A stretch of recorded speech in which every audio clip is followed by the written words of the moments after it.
মানসুরা, আপনারা তদন্ত করবেন কিনা যে শিক্ষামন্ত্রী কনভারসেশনকে ফাঁস করেছিল এবং এই ধরনের হীন ঘটনা কে রেকর্ড করলো, সেটা আপনারা তদন্ত করবেন কিনা? দেখুন, যেটা শিক্ষামন্ত্রীর রেকর্ড নিয়ে যেটি হলো, আমরা সেটা নিয়ে কথা বলেছি। আইনি কোনো পদক্ষেপ নেওয়া হয়নি, কারণ আপনি একটা জায়গায় জানেন যে এখন আমরা সরকারে আছি এবং পান থেকে চুন ঘষলেই অনেকে তাদের মত প্রকাশের স্বাধীনতা, বাক স্বাধীনতার বিরোধিতা বলে আলোচনা করছেন। তো শিক্ষামন্ত্রীর সেই কনভারসেশন লিক হয়েছে একজন মাইনরের ফোন থেকে। তিনি সেখানে স্নেহর বাৎসল্য থেকে কিন্তু তিনি কথা বলছিলেন সেই মেয়েটির সাথে, সেখান থেকে এটি ফাঁস করা হয়েছে। তো যদি কোনো ব্যবস্থা শিক্ষামন্ত্রী নিতে যেতেন বা সরকারের পক্ষ থেকে নেওয়া যেত, আইনশৃঙ্খলা বাহিনীর পক্ষ থেকে, সেটিকে বাকস্বাধীনতার লঙ্ঘন, বাচ্চাদের উপর আক্রমণ, বিভিন্ন ধরনের ফ্রেমিংয়ে সাজানোর চেষ্টা করতো বিরোধী জোট। সেটা তারা সবসময় করে থাকেন।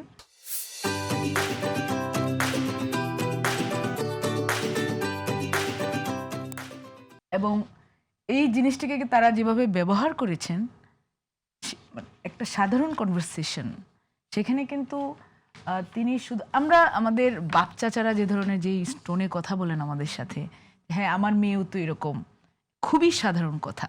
হ্যাঁ হইতে পারে আপনি যদি বলেন যে হ্যাঁ ফর্মালি একজন শিক্ষামন্ত্রী সেটা বলতে পারেন না, কিন্তু একজন শিক্ষামন্ত্রী যিনি একজন পিতা এবং তিনি একজন বাচ্চা মেয়ের সাথে কথা বলা অবস্থায় তিনি সে পিতৃত্বের সুর থেকে কিন্তু কথাটি বলেছিলেন, সেটি নিয়ে রাজনীতি করা হয়েছে।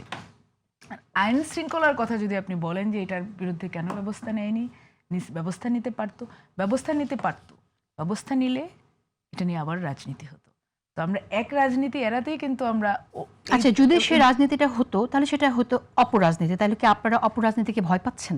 অপরাজনীতিকে ভয় তো সবসময় পেতে হবে। আমরা অপরাজনীতিকে ভয় আগেও পেয়েছি এবং 5ই আগস্টের পর থেকে আরো বেশি করে পাচ্ছি, যেখানে কোনো ধরনের সম্পৃক্ততা না থাকার পরেও কিন্তু আমাদেরকে বিভিন্নভাবে ফ্রেমিং করা হয়েছে রাজনীতি করতে। শুধু তাই না, এই যে প্রাইভেসি ভায়োলেশনের কথাটা এখন বলা হচ্ছে, কয়েকদিন আগে চিটাগাং ইউনিভার্সিটির আমাদের এই ছাত্রদলের একজন ছোট ভাই, সে তার বিবাহিত স্ত্রীর সাথে অবস্থান করছিল, সেখানে কিছু মানুষ জোরপূর্বক ঢুকে তাকে হেনস্থা করেছে। সেই একটা ছেলে একটা মেয়ে, তারা সম্পূর্ণ নিজেদের সম্মতিতে এক জায়গায় ছিল এবং তারা বিবাহিত ছিল, যেটি নৈতিক, যদি আপনি বলেন যে দেশীয় মানুষের যে দৃষ্টিভঙ্গি, আমাদের সামাজিক যে দৃষ্টিভঙ্গি, সেটি থেকে কিন্তু নৈতিক অবস্খলন নয়। তারপরেও কিন্তু সেই ছেলেটিকে হেনস্থা করা হয়েছে।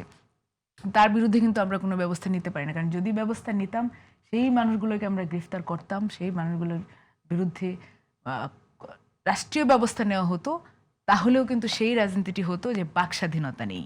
কথায় কথায় তাদের বাক স্বাধীনতা হারিয়ে যাচ্ছে, কথায় কথায় তারা জুলাই নামিয়ে দিচ্ছে, কথায় কথায় গণ অভ্যুত্থান হয়ে যাচ্ছে দেশে।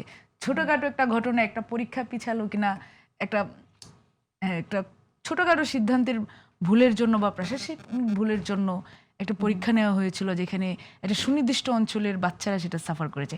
সারা দেশে করেছিল তা কিন্তু না, কিন্তু সেটাকে কত বড় ঘটনা বানিয়ে 2 দিন পর্যন্ত কিন্তু, এবং সরকারের বিভিন্ন মহলের মানুষজনকে হেনস্থা করা হয়েছে, তাদের সাথে বাজে আচরণও করা হয়েছে, সাধারণ মানুষের সাথে পর্যন্ত বাজে আচরণ করা হয়েছে।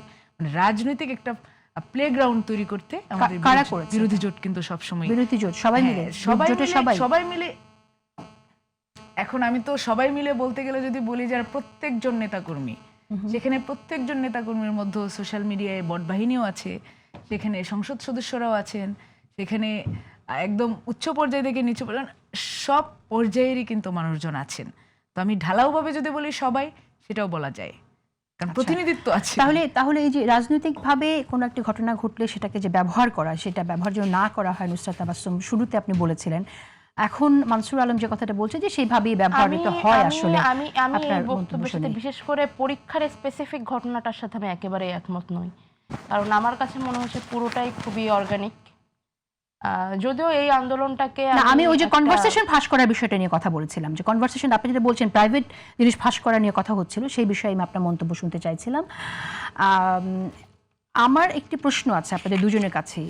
আমি তার আগে একটা প্রশ্ন করতে চাই। হ্যাঁ, সরকার দলীয় ব্যক্তিদের সাথে বিশেষ করে মাননীয় শিক্ষামন্ত্রী এবং ছাত্র দলের এক বিবাহিত ভাইয়ের কথা বললেন আপা, এই দুটো ঘটনার যদি অপরাজনীতির ভয়ে তারা ব্যবস্থা নিয়ে না থাকতে পারেন, আমি খুব মানে কৌতূহল থেকে জানতে চাই এই ড্রাইভারের ঘটনাটাতে তারা তদন্ত করবেন কি। এক্স্যাক্টলি সেই প্রশ্নটা আমিও করেছিলাম। মানসুরা, আপনি উত্তর দেন।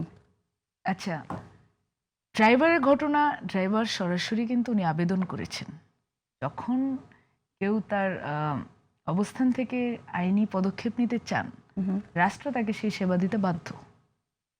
তো ড্রাইভার যদি সেই প্রতিকার চান তিনি পাবেন সেটি। এখন যদি মাননীয় সংসদ সদস্য তিনিও প্রতিকার, আরেকটি হচ্ছে তদন্ত। নুসরাত তাবাসসুম তদন্তের কথা বলছে। তদন্ত প্রতিকারের অংশই তদন্ত। মানে আমি কোনো একটা বিষয় নিয়ে অ্যাগ্রিভড হলাম এবং সেটি নিয়ে আমি প্রতিকার চাইলাম, তখনই কিন্তু তদন্তের প্রশ্নটা আসে। তদন্ত ব্যবস্থা না, যদি প্রতিকার না চাইতো, ধরেন সংসদ সদস্য যিনি, হাইপোথেটিক্যালি আমরা ধরে নিই যে কোনো কারণেই তিনি তদন্ত চান না বা তিনি রাষ্ট্রের কাছে কোনো প্রতিকার চাননি, কিন্তু নিজেদের ক্ষেত্রে মানে সরকার দলের ক্ষেত্রে সরকার যদি অপরাজনীতির ভয়ে এই ধরনের বিষয়ের তদন্ত না করে, বিরোধী দলের ক্ষেত্রে তারা এই তদন্তগুলো স্বপ্রণোদিতভাবে করবে কিনা, যদি সেটাও তারা না করে বিরোধী দল বলে কিংবা অন্য যে কোনো কারণেই হোক, কিংবা শুধুমাত্র এই তদন্তের করার কথা যাকে নিয়ে, যে ব্যক্তিকে নিয়ে গোপন তথ্য ফাঁসের অভিযোগটা যার দিকে, কিংবা অভিযোগ নয়ও, জাস্ট ফাঁস করেছে বলে যাকে বলা হচ্ছে, সে নিজেকে ভিকটিম মনে করছে বিধায় তার বিরুদ্ধে আর নতুন করে তদন্ত বা ঘটনার যাচাই বাছাই না কর, যে কোনো কারণে এই তদন্ত যদি সরকার না করে। আপনার কাছে কোনটা জরুরি মনে হয়, যে সংসদ সদস্যের অপরাধ তদন্ত করা, তার বিরুদ্ধে ব্যবস্থা নেওয়াটা জরুরি বেশি মনে হয়, নাকি ড্রাইভারের বিরুদ্ধে? আপনার কি মনে হয় যে ইনজাস্টিসের কোনো ইম্পর্টেন্স আলাদা করে এটার কি প্রায়োরিটি সেট করা সম্ভব কিনা? আপনার কাছে আপনারা দুজনই নারী নেত্রী, আমি লক্ষ্য করছি আপনারা কথা বলছেন, কিন্তু একটি বড় চিন্তা করলেন, এটা 15 বছরের একটি অপ্রাপ্তবয়স্ক একজন নারীকে বিবাহ করেছে, 78 বছর বয়স্ক একজন। Just look at the bigger picture আপা, just look at the bigger picture. আমি এই প্রায়োরিটিতে আসবই না, আমি এই প্রায়োরিটি সেটের ক্ষেত্রে আসবই না। আমি মনে করি বাংলাদেশ সরকারের সেই সক্ষমতা আছে, বাংলাদেশের আইন শৃঙ্খলা বাহিনী ততখানি শক্তি রাখে যতখানি শক্তি রাখলে একসাথে দুটো ঘটনার তদন্ত করা সম্ভব। ওকে, সেক্ষেত্রে অলরেডি লেট তদন্তের জন্য, মানে শুরু করার জন্য, এতক্ষণে শুরু হওয়া উচিত ছিল।